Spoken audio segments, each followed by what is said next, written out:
killed Larry Kincaid. Lynching? Remember, this ain't just rustling. It's murder. Wait a minute, men. Don't let's go off half-cocked and do something we'll be sorry for. We want to act in a reasoned and legitimate manner, not like a lawless mob. Thought you liked excitement. I got nothing particular against hanging a murdering rustler. Just I don't like doing it in the dark. The hanging? Well, what have we done? With your permission, gentlemen, we'll wait till daylight. Aren't you even going to tell us what we're accused of? Rustling. Ever hear of it? Rustling. And murder. Hi there, guys. So we are back for another Westerns for Life podcast episode. And for this episode, we will be talking about the American Western of my choice, the Ox-Bow Incident, which is directed by William A. Hellman. Actually a Western that was taken from a 1940 novel that was made for an American Western, starring Henry Fonda.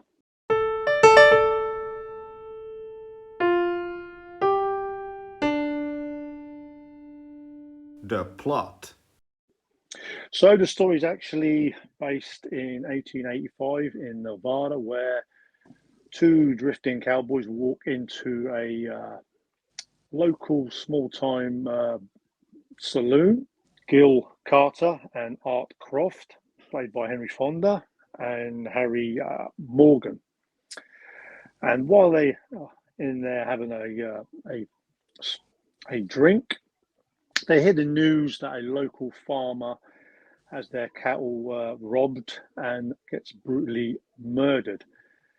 And then they kind of walk into this where the locals, they kind of gather up a posse, kind of like a misfit of mixed characters, where they kind of try to get this lynch mob posse that trying to look out for the rustlers that murdered the local farmer named Kincaid.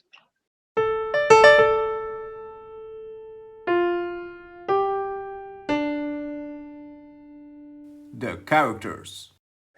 So, to the main character in this movie, Henry Fonda, who plays Gil Carter. An early Henry Fonda role. Guys, what did you think of Gil Carter, played by Henry Fonda? Dan? I'm not a fan particularly of Henry Fonda, despite quite an impressive filmography, what I'm just looking through. I mean, he's not someone that I would purposely watch a film because his name's attached to it. I mean, my most favourite performance from him was something differently done in Once Upon a Time in the West. But in this film, I mean, for someone who's got top billing in this film, and a film of only running 75 minutes, I didn't think he was in it a great deal. I mean, a lot of the time as the film progresses, he's becomes more of a background character, I felt, as a couple of bursts onto screen. But yeah, despite not being a favourite of mine, he's solid in the role, fairly believable, but I wouldn't look at him and think he's some kind of hardened cowboy. He just looks more to me like a cowboy who grafts for a living, let's say. But a performance that I can't pick holes in it. It's just, for me, nothing particularly really special. Yeah. And you, Jeff? Yeah, I actually agree with some of the points that Dan brought up. I do like Henry Fonda. I don't mind him. Obviously, Once Upon a Time in the West is for me also his best sort of role and the best movie. Obviously, he's appeared in as well. But it's not out of place in a Western. He sort of is believable in a cowboy role, just not as a sort of hard and seasoned cowboy, as Dan pointed out. But yeah, for what he has to do in the film, and I do agree with also, sort of later on towards the ending of the film or towards the middle section, and up until the ending, he sort of becomes more of a background character. I do agree with that as well.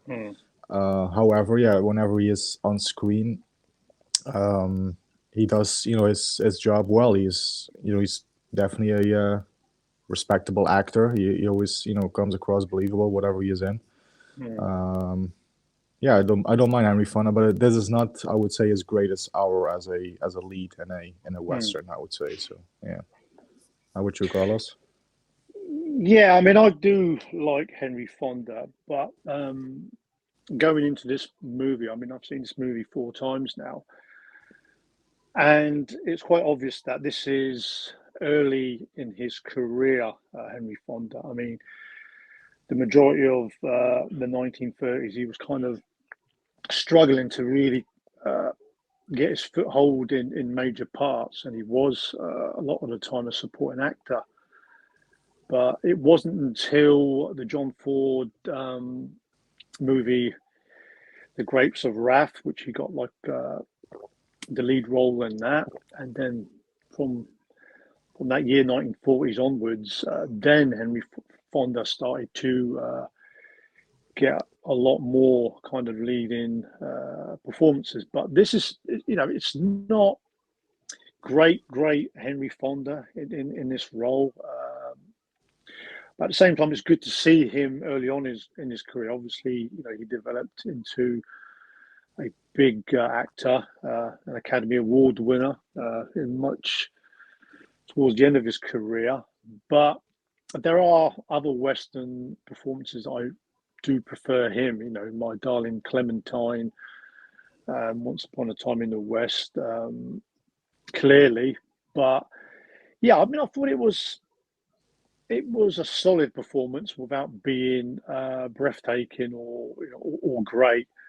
But yeah, I mean, it's quite clearly that he's the big name here, even though quite a lot of the time, like Dan says, he's a little bit in the background and he doesn't always come up with many great lines in this movie.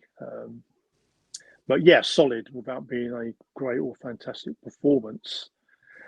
And then we come on to his buddy in the movie, the other drifting cowboy, played by Harry Morgan, who plays Art Croft. Dan, what did you think of the character Art Croft? Again, much like Henry Fonda, felt more to me like almost a subdued character. I mean, sometimes a voice of reason, but I found it, which we'll get into a little bit later, but a lot of a portion of the movie quite forgettable. And I mean, he didn't really stand out to me, Art Croft. He's sort of, what's the right word, on his shoulder for much of the film, just maybe having a word in his ear. I mean, he pulls him out of a bar fight, which was pretty funny and pretty, I mean, for the time, even though you don't see it, it's pretty graphic, I would have said. But yeah, another performance where he's there, he does his job, but would I remember it? Probably not in a couple of weeks' time. Yeah, probably the same for me. Again, I would agree there. I do like that opening scene where the two of them go into the bar and Henry Fonda has a little bar fight there, and yeah, that's where I feel his cowboy partner friend sort of gets to shine more in that scene.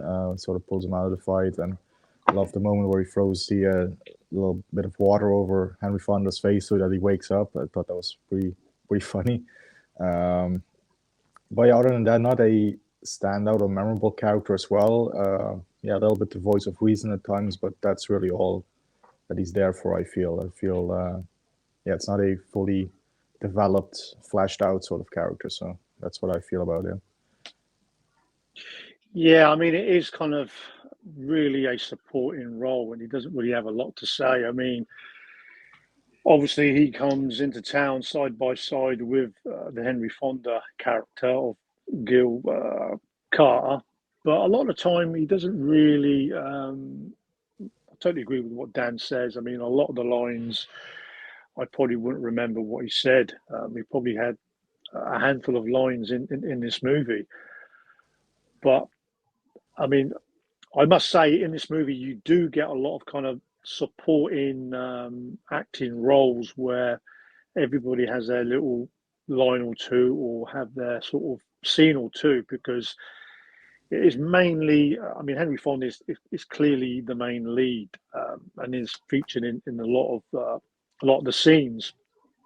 But for the majority of the movie, you do have these other characters coming in and coming out. Obviously, we'll get into this kind of town posse that goes and try and find the murdering rustlers who killed the local farmer.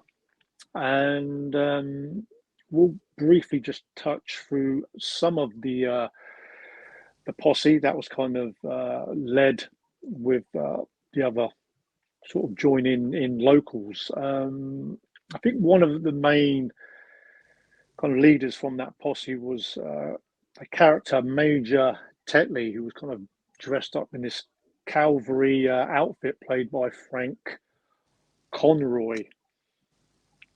Dan, what did you think of Major Tetley?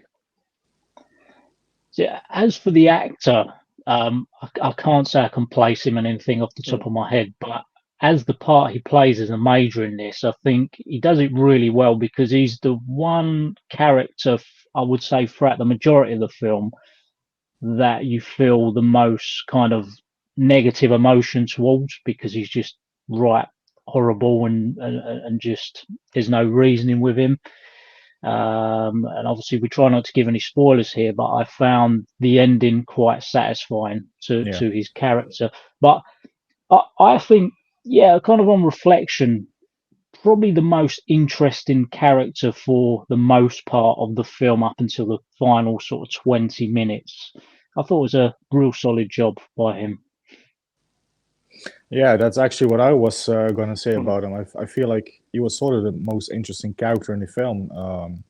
Sort of had the most to do, and definitely he was the only character that you sort of had any sort of emotion towards. For me, it's like, I hate this guy. I want him to get, his comeuppance, or just, someone needs to stop him in what he's doing. Yeah, I thought he played the part well. He was, for me, probably the standout character in the film. To be honest, thought he played that part very well. So yeah, Carlos. Yeah, I mean, I totally agree. I think he was the most interesting part. Obviously, what makes you got to have two opposites, and obviously there's quite a few opposites in this movie, but he is kind of like the front runner who kind of wants to form this posse to look for justice, and kind of heads out this lynch mob to find the actual murderers, the rustlers. A bit like Dan, I did like how his character ended in the movie. But I also do find that his son, who played Gerard Tetley, again, completely two opposites there, where Major Tetley is kind of like this kind of macho guy who's kind of really bullying his son to kind of come in on this lynch mob. And his son, Gerard Tetley, played by William Effie, or he's kind of a little bit reluctant to kind of join in this posse. And I do like a lot of the scenes between the father and son, where one thinks this is right and the other one thinks this may be kind of against the law. So I do like the interaction between those two different characters, between the Major Tetley and the son. And then we also have another character who kind of also with the Major, who heads out this posse, and that's the deputy. Who also kind of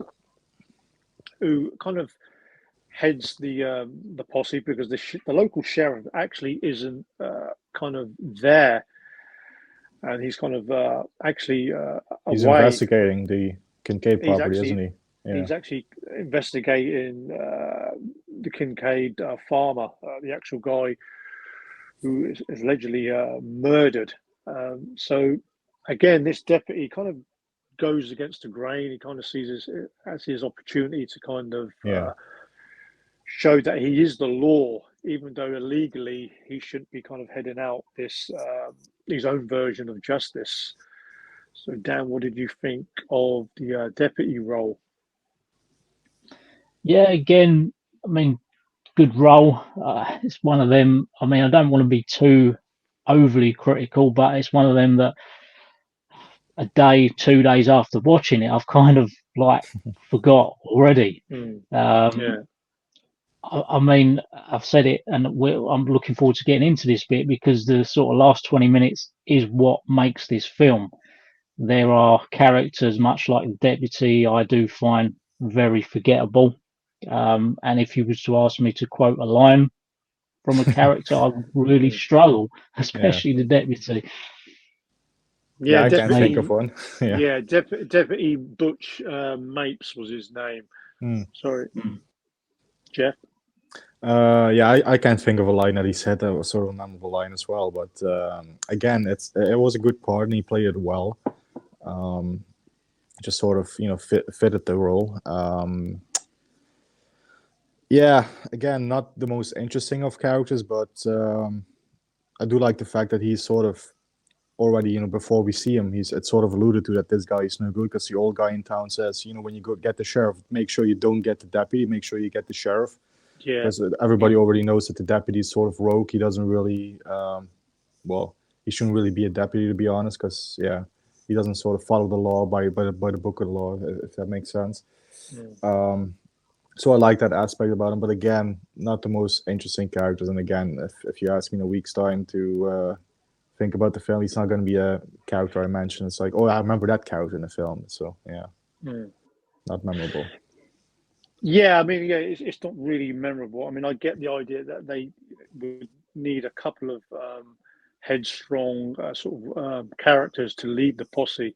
The trouble is the Major Tetley character is quite a strong character that kind of heads out the posse, that you don't really get a chance or even the time to kind of get on board with this other character. But, Butch, Deputy Mapes, is kind of more of a side character who just kind of agrees with what the Major says, that, they must seek justice and find out the murderers. And he just kind of, it's kind of an opportunity where, in a small, quiet town, something like this has happened, that he's just happy to go on board and be happy to be involved in something as big as this. So, like I say, it's not a big part, but he's more kind of in the background role. So now we go on to Ladies of the West, probably the main brief segment. So we go on to Ladies of the West.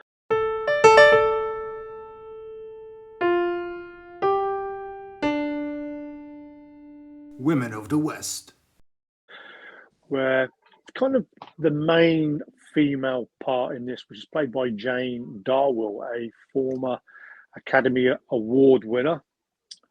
She won in the John Ford movie The Grapes of Wrath, which was actually a movie starring Henry Fonda, which was made in 1940. Now, she joins in with the local posse. Plays a character, Ma Jenny Greer. Dan, what did you think of her? Now, this character is a memorable one. I was surprised when she saddled up, for sure. A real loud enough. I can describe it as that TV show. I don't know why it kept jumping in my head. Imagine like Roseanne saddling up. You remember Roseanne? Roseanne, she does look a bit like her. Yeah, she does. Roseanne, yeah.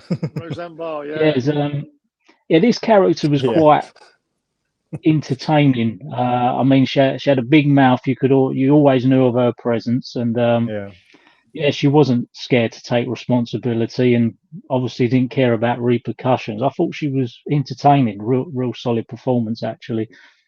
Yeah, I agree with that. Actually, besides the Major Tetley character, she was another one that did stand out, and one that I might definitely remember if you ask me about the film in a few weeks' time. Um, I actually wasn't thinking about the sort of resemblance to Roseanne, but as you pointed out, I can totally see it. I was thinking a little bit about the sort of the nasty woman part and Sudden Impact with Clint Eastwood as well, where you have that sort of nasty female character. I was sort of reminded of her a little bit. She had shades of her as well. But yeah, I did like her. She had a good part as well, and yeah, I think she definitely deserves a Women of the West segment, even if it is a brief one, because she's not sort of a love interest or whatever, but she is a standout, memorable character for sure. Unlike the other woman in this film, I'm just going to briefly, in passing, mention, because I do have a picture of her lined up. The character of Rose, who Henry Fonda was supposed to marry in the film, but then turned out she married some other guy. Oh, I lost my neckerchief. Anyway, yeah, she wasn't memorable at all, to be fair. She only had one scene. She was there, but yeah, definitely prefer the Jenny Greer character. She was more standout in terms of the female presence in the film. So that's what I think of her. Yeah, I mean, she was known as Ma. I mean, she did have quite a bit of a look, quite a bit of a butch look. I mean, there was nothing feminine or nice about her. And did have that kind of Roseanne look about her. I mean, yeah, I mean, she was quite gung ho. I mean, again, you could probably, in kind of like an order of the posse that kind of went, that really wanted to kind of seek out their own brand of justice. Obviously, you've got the Major Tetley. You've also got the deputy sheriff, who's literally quite gung ho in his approach. Then you've also got Farnell, a local friend of Kincaid, who actually joins in the posse as well, and also Jenny Greer. They're kind of like the main group that kind of form this posse. It's basically all the others are literally just there for the ride. I mean, obviously, you get the two cowboys that come along, Henry Fonda and Harry Morgan's characters. They're kind of they don't really need to sort of be involved, but they try to be the kind of middle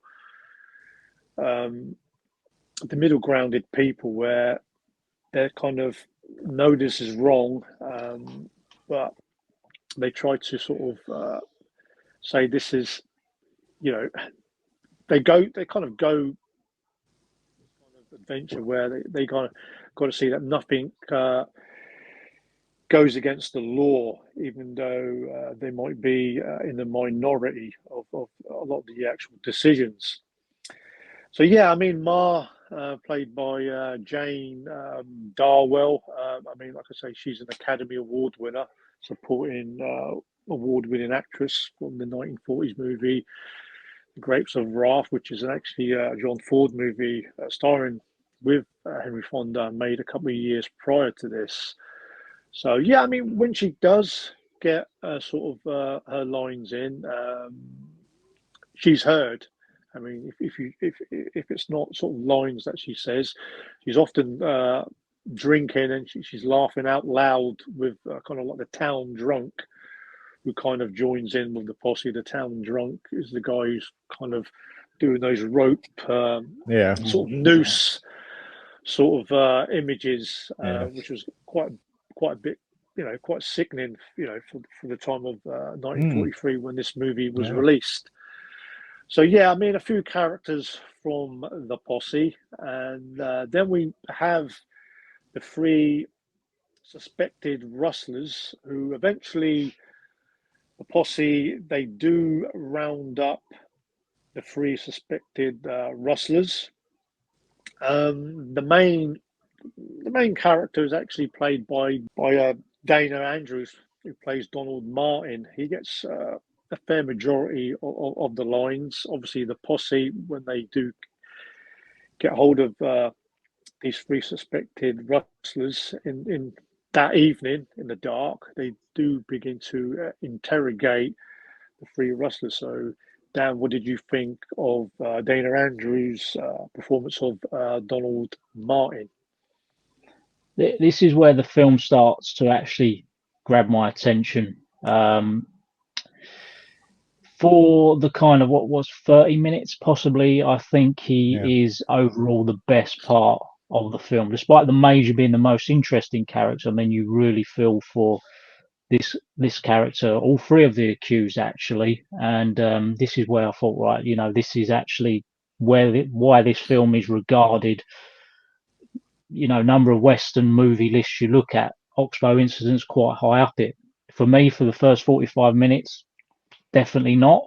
But for kind of the incident, which unravels, I think, this character really is one that really makes you feel some emotion finally, for the accused not to basically get hung. No spoilers. How about you, Jeff?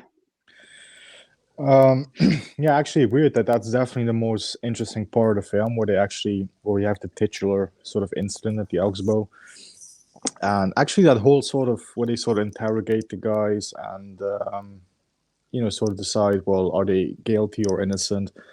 That all sort of reminded me of the opening scene in Hang 'Em High with Clint Eastwood. I think there was definitely homage paid to Oxbow incident with that, because there's a lot of similarity. I was reminded a lot of Hang 'Em High during those scenes. As for the character, the main accused one, he gets the most sort of emotional depth of a character, because he writes that sort of, not to get too spoilery, sort of writes that very emotional sort of letter, which gets read out, towards the end of the film, or literally in the final few minutes of the film. So I like this character. Again, he was somebody you rooted for. You sort of believed he was innocent. Again, you're only innocent until proven guilty. So we didn't really have any evidence, really. I mean, the evidence was sort of stacked against them at one point, but I was still like, there's no way these guys did it. Obviously, again, not to get too spoilery, but it turns out that something isn't the case as it is presented in the film. Let's put it that way. But I liked the character, and I liked the actor. He did a good part. So he did a very good job in the role. That's what I think. Yeah, I mean, I think Dana Andrews, I thought he had the best emotional scenes. I do like some of the scenes where he's actually the main guy who's pleading his innocence in his case, even though the so-called evidence and his story of the three is not really backed up quite well. He's really the only one who's really fighting, to stay alive. Obviously, you have a Mexican in there who supposedly can't speak English, and also you get his so-called father, who I think he might have just called him father, or he was a little bit insane. So no common sense was really coming out of the old guy. But Donald Martin, the character, was really pleading his case quite a bit, and I kind of felt really sad for him in some of the scenes into the story, because obviously he does say that he's a family man, and he's married and he has kids, but the majority of the posse really literally they don't really want to hear this. They're kind of, most of them are kind of decided that the three guys that they've captured are guilty as anything. So, Dana Andrews played a significant part to this movie. Probably the second most important character in the movie for me. Yeah. And then we go on to Anthony Quinn, who plays the Mexican Juan Martinez, who legendary actor, twice Academy Award winning actor for winning the Best Supporting acting roles in Viva Zapata, a Western in the 1950s, and another movie in the 1950s as well. An early role for Anthony Quinn. For the majority of the movie, he kind of makes out that he can't speak English, but then eventually he gets found out that he does understand English and speaks English. Dan, what did you think of Anthony Quinn's performance of the Mexican or Juan Martinez? Firstly, I really like Anthony Quinn anyway, Mm. and the little kind of verbal screen time he has, like the camera actually solely on him, I definitely finished this movie wanting to see more of him.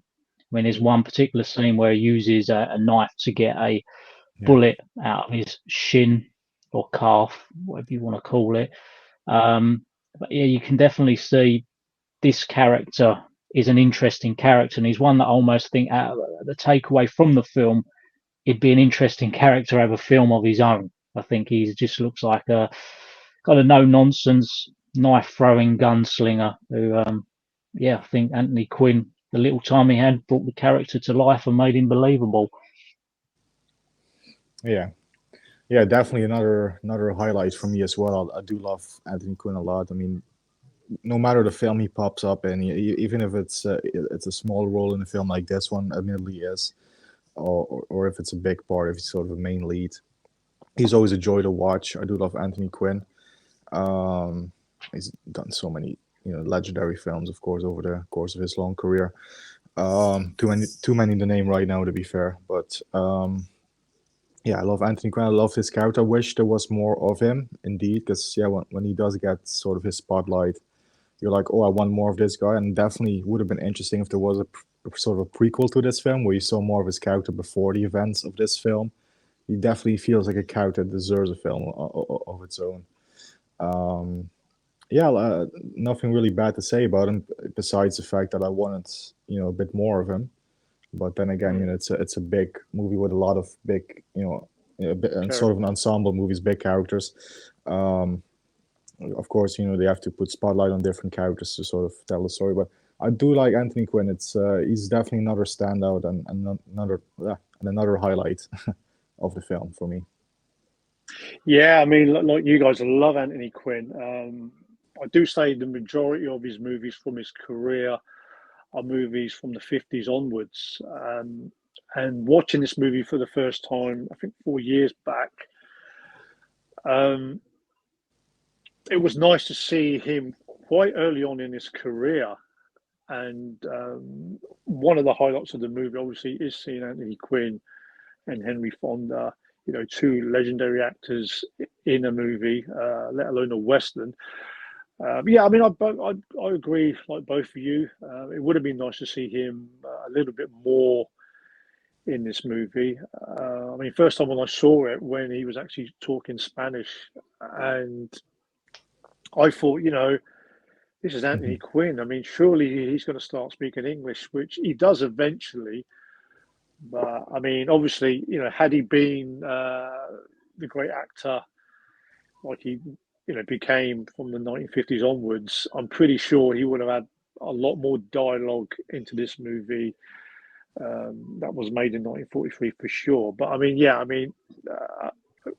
kind of a highlight to the movie having Anthony Quinn, because it kind of does make it a bit more of a star-studded movie with Henry Fonda, having the two of them in a movie together. I think they were in a movie together a couple of times after this. But I mean, Anthony Quinn, great career and great actor. They are probably the main characters, the two cowboys, the main posse characters, as well as two of the three suspected rustlers.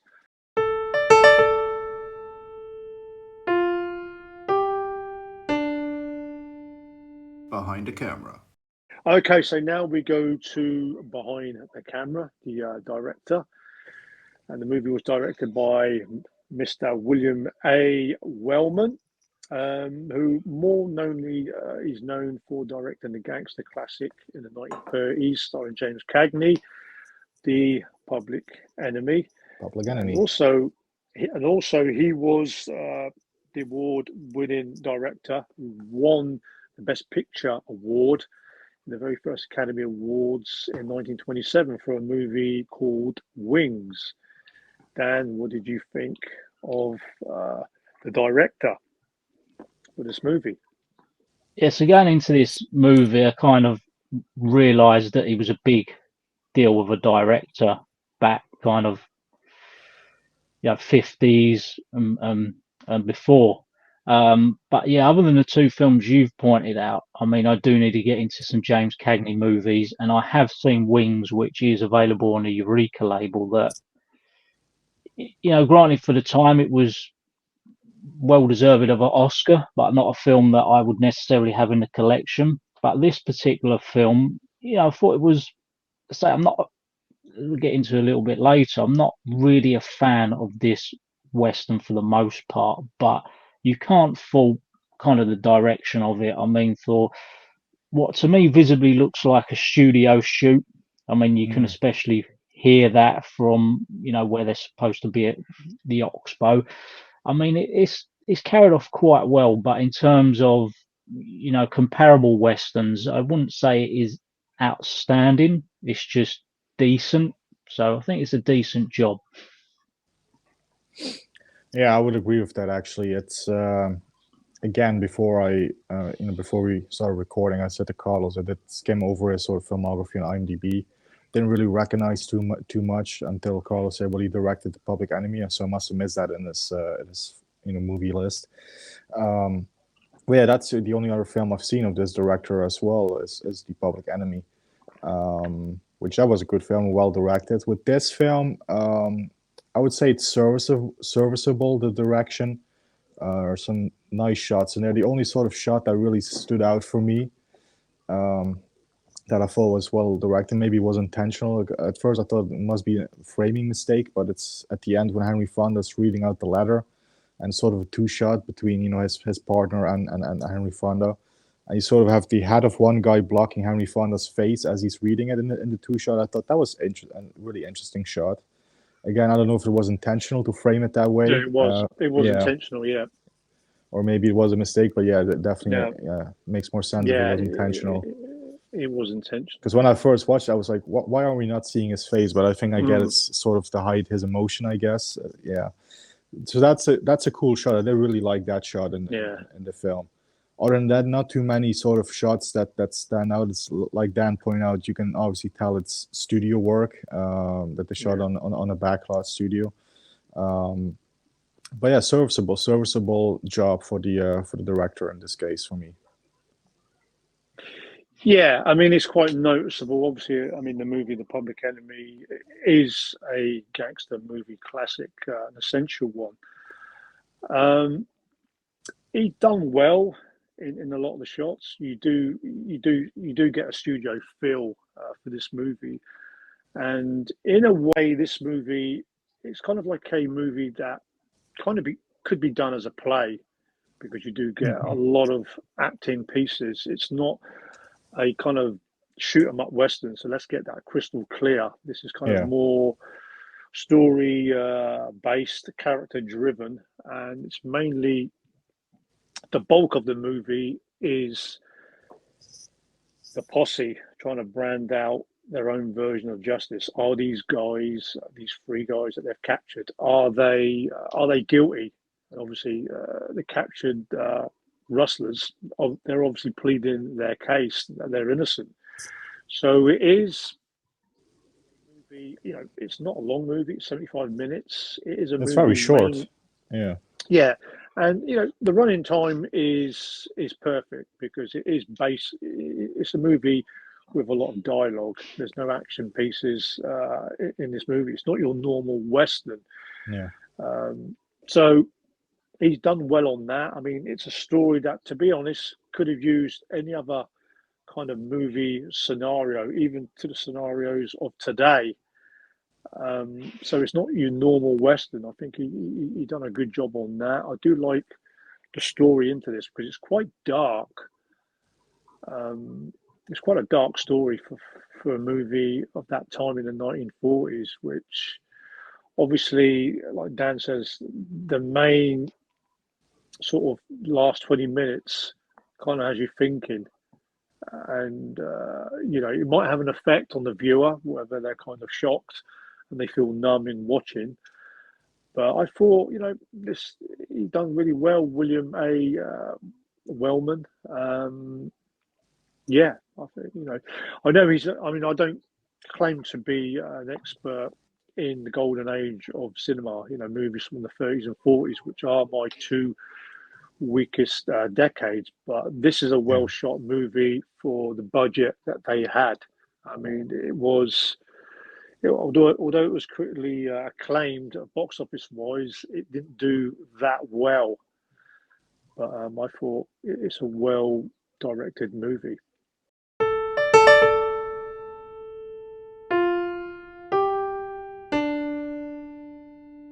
The music. On to the next section, which is the music and the soundtrack that was involved in this movie. Dan, what did you think of the theme and some of the music choices for this movie? Yeah, again, like I've said in previous videos we've done, it's not going to be a soundtrack I would buy or even listen to on the likes of Spotify.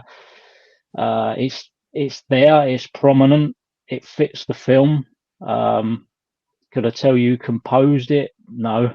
But it's one of them, like much of the golden era westerns, it's more the word I'm looking for. Orchestra? More like an orchestra type music. That's the one, yeah. I don't feel I can get that word out at the moment. Yeah. But yeah, it fits the movie for its time. It'd be well out of place in a much later western. So for anyone going into it, expect music really of the time. Yeah. Which a lot of westerns did use. Yeah, I would agree with that. I've actually just quickly looked up who did the music. It's apparently composed by, I'm going to probably mispronounce this, Cyril J. Mockridge. So that's Cyril with a C. Yeah. Wouldn't be able to tell you what other films he done the music for. But again, I agree with Dan. The music works for the film in terms of the context of the film. Again, it's not one that I would listen to as well outside of the film. It's certainly not an Ennio Morricone score. Let's put it that way. But yeah, definitely of the time, orchestral. It's one of those big orchestral sort of score that you would get for films of the time. Even though there's a few more sort of quiet tracks as well, sort of more downbeat tracks, I guess, in the film. They do work for the film again. I would be more inclined, honestly, to buy the Open Range soundtrack, which I thought was more memorable than this one, which we covered, of course, in the last episode. But yeah, music was serviceable for the film. Again, just like the direction and most of the actors, it worked within the context of the film for me. Yeah, I mean, I've got to be honest, I kind of liked it. I mean, when the movie started, it's kind of in your face, it's loud. And you see the grey clouds, so you immediately know that this is going to become a dark movie. But then just as the first kind of scene gets shown, the music kind of, he dials it right down, and it kind of goes a little bit more softer as they kind of ease into the first scene. So I'm not saying I'm going to buy the theme or anything, but I thought it done its job. But I do get the fact that what Dan says, a theme and track, tune, or whatever you want to call it, if it gets played in a modern day movie, would look completely outdated. But for its time, I thought it done its job for the movie for sure. So yeah, that's the soundtrack and the music.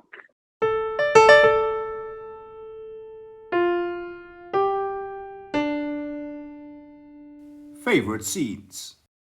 And now we go on to kind of our favorite scenes. Yeah. We'll pick one scene each between the three of us. Dan? Yeah, so for me, as I say, the last 20 minutes got really quite gripping.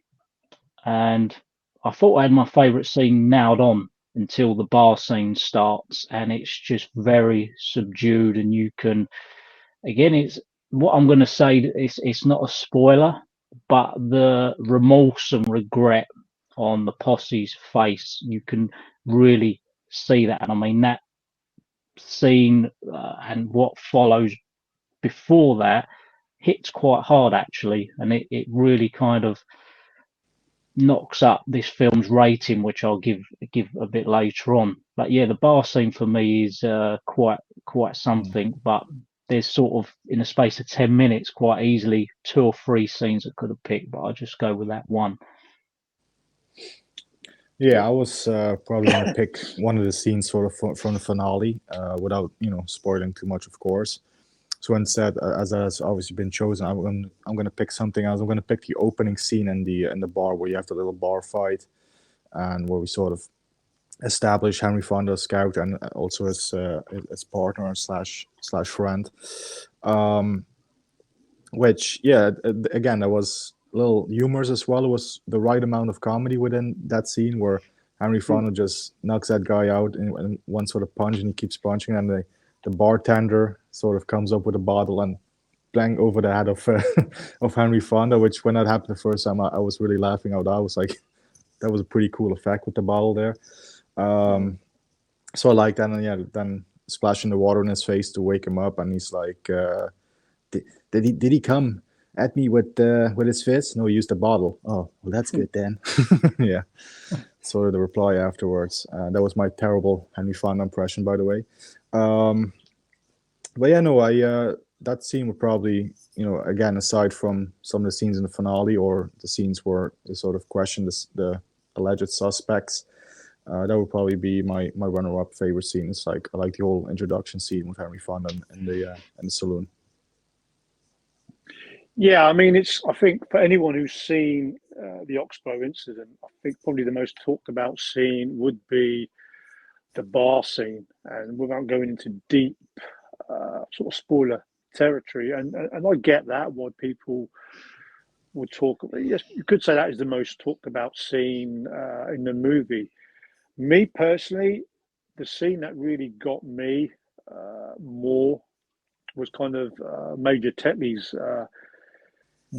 The character of Major Tetley and the son, Gerard Tetley, who was kind of like a kind of reluctant bystander into when they were interrogating the suspects. And, he was very reluctant to actually going on and join in with the posse to look for these so-called murderers. But when those two guys go back into town, the guilt is really shown on the face of Major Tetley, which he doesn't really want to show any remorse or let his son kind of see that.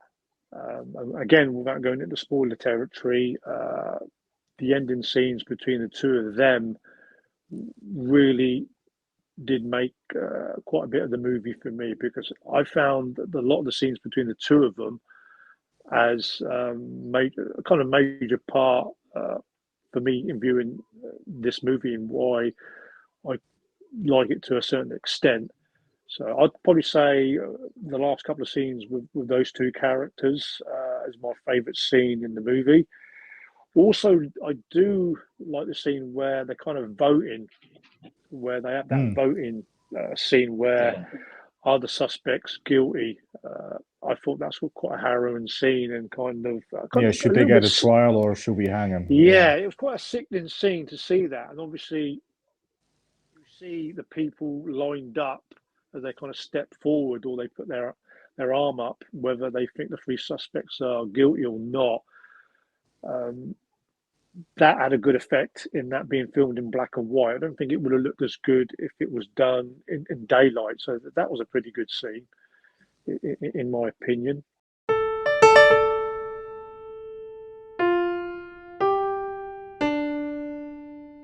The Review Roundup. Okay, so the next section is actually the movie roundup, the good points and bad points, and our rating, what worked in the movie and what didn't. Dan. Right, so this is a very tough one for me, because I watched this film when it was originally released from Arrow Academy and quite enjoyed it, but then having said that, I didn't remember much about it.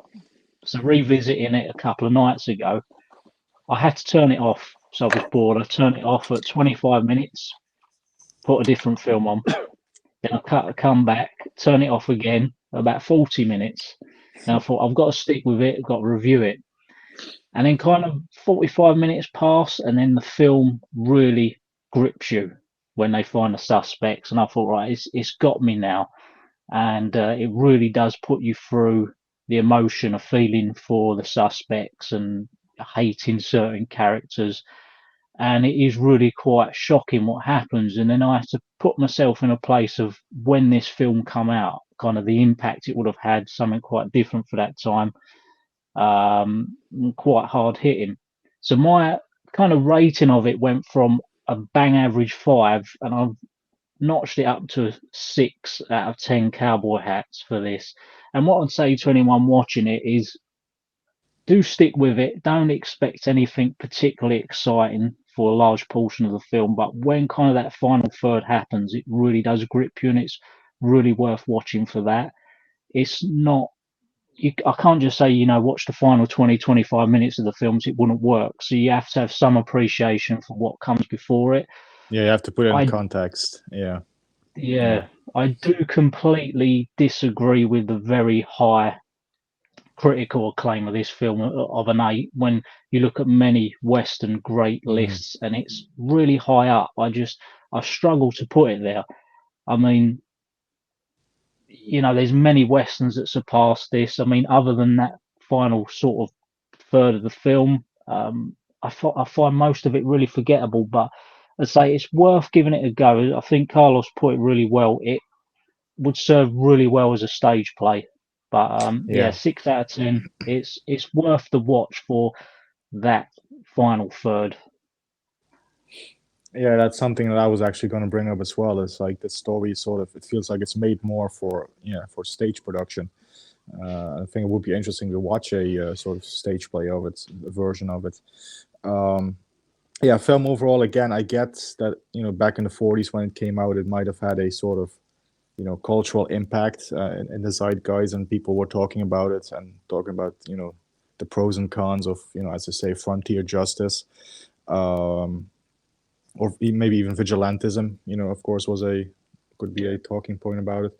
So I get, for in the time when it was released, that it was, a big sort of thing. If my dog will just leave me alone for a few seconds. I get for the time it was a big thing, sort of a debatable film. It got people talking. However, I think it's a case of a film that worked well back when it came out, but hasn't necessarily aged well for today and for today's audience. I mean, not in the sense that there's like blackface or whatever, none of that stuff in there. But I'm just talking about sort of thematically the film as a whole. And sort of, I mean, it is a short film, only 75 minutes. It's a damn short film. But I just feel it's one of those talky westerns, I guess people would say, that might not sort of grip the younger audiences or the audience of today. However, I would still say it's worth a watch for sure, for the sort of historical, importance and cultural importance of it from back in the day. But final rating for it, I'm gonna go with 6.5 cowboy hats for me personally. That's probably that's the rating I would give it. Was debating myself if I was going to give it 5.5, but I was like, no, it should be a little bit more, because it is again, for the time, it was an important film, and it did make money and stuff. So I didn't want to sort of slide the film, for that. So anyway, that's sort of my overall take on it. I like the actors in it. Again, I wish some of the actors like Henry Fonda and Anthony Quinn would have had a little bit more to do, that they wouldn't sort of be more in the background. But again, I get it. It's an ensemble film. It focuses on a lot of characters. So, I mean, it's a decent film. I definitely recommend it. Again, with the caveat of, it might be a little too slow and sort of quote unquote boring for most of the modern audiences. So that'll be my take on it. Carlos? Yeah, I mean, let's break it down. Good points and bad points. The good points for this, it's great watching a young early performance from Henry Fonda and Anthony Quinn. So if anyone likes seeing those two guys acting, it's worth that. I do like the dark story in the movie. It's not generally, I wouldn't really class this as a Western. I mean, it's not your normal Western for sure.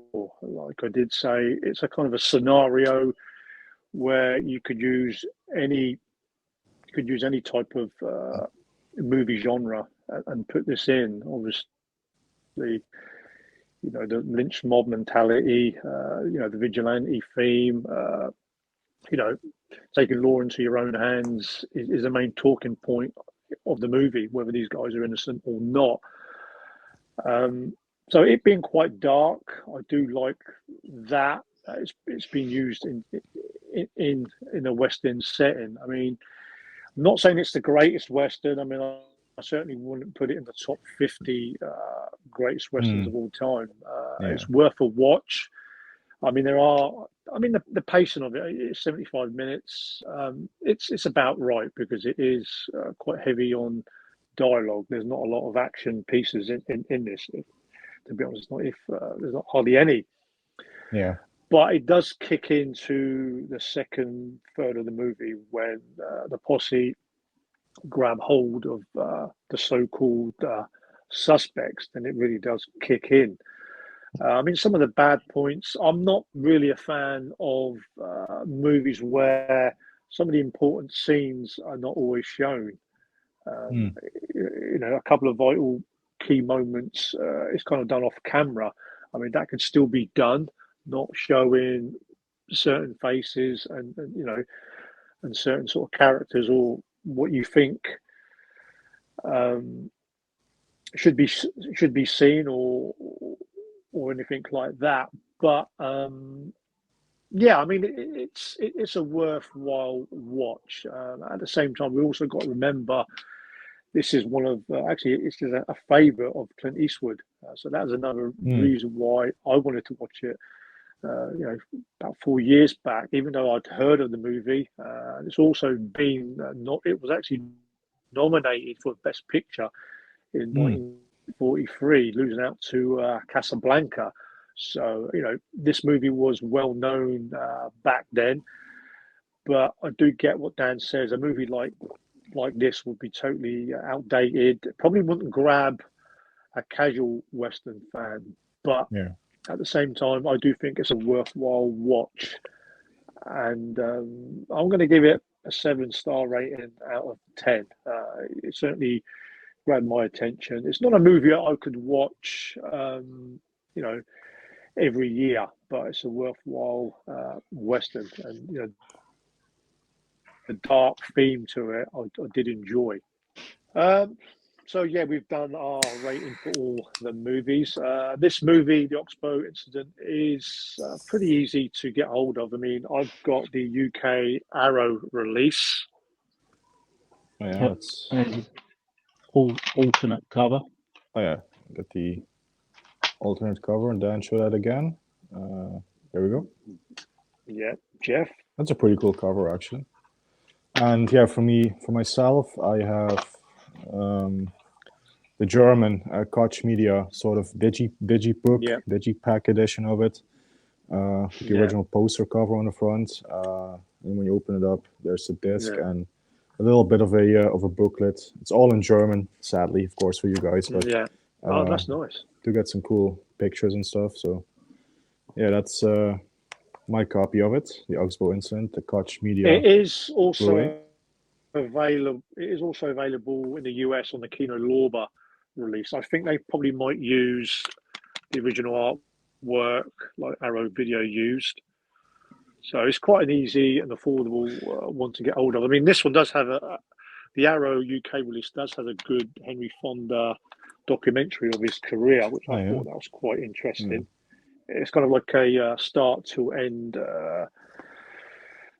talk about his career, and he talks about him winning the Oscar in his last movie on Golden Pond.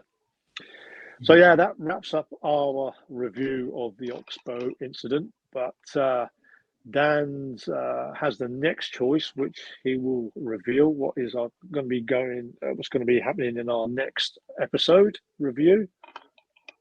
Yeah, so for our next episode, we'll be talking about the 1967 spaghetti western starring the legendary Lee Van Cleef, which we're looking forward to revisiting and talking about this one. Nice. There it is right there. I have the same Arrow copy of it. Definitely a episode I'll be looking forward to because it's one of my personal favorites of Lee Van Cleef. But not to get too far ahead, that's coming up in the next episode. And before we sort of bring it to Carlos to end the episode, let me just again quickly remind everybody that the Westerns for Life podcast can be found not only on YouTube but also on platforms like Spotify and Apple Podcasts, etc., any place that you can find your podcasts. And with that, Carlos, why don't you lead us out on this one? So, guys, I hope you enjoyed the episode of the Oxbow incident. And, stay tuned for the next one, which we'll be talking about the 1967 Spaghetti Western, Day of Anger. So, guys, till the next episode. Westerns for life, amigos. Westerns for life. See you in the next one. My dear wife, Mr. Davies will tell you what's happening here tonight. He's a good man and has done everything he can for me. I suppose there's some other good men here too, only they don't seem to realize what they're doing. They're the ones I feel sorry for. These fellows will go a long way to get the guy that killed Larry Kincaid. Lynching? Remember, this ain't just rustling. It's murder. Wait a minute, men. Don't let's go off half-cocked and do something we'll be sorry for. We want to act in a reasoned and legitimate manner, not like a lawless mob. But you liked excitement. I got nothing particular against hanging a murdering rustler. Just I like doing it in the dark. A hanging? Well, what have we done? With your permission, gentlemen, we'll wait till daylight. Aren't you even going to tell us what we're accused of? Rustling. Ever hear of it? Rustling. And murder. Murder. You got any doubts, Teddy? I say let's call off this party. This is only slightly any of your business, my friend. Remember that? Hanging's any man's business that's around. Even in this godforsaken country, I've got a right to a trial. You're getting a trial. The 28 are the only kind of judges murderers and rustlers get in what you call this godforsaken country. So far, the jury don't like your story. I sure wish we was well out of this here business. It's a way of spending time. This man taking on himself the vengeance of the Lord. Think the Lord cares much about what's happening up here tonight? You got to go there by yourself. Oh, you got to stand before your maker. You got to stand there by yourself. Nobody here can stand for you. Keep your chin up. You can only die once, son.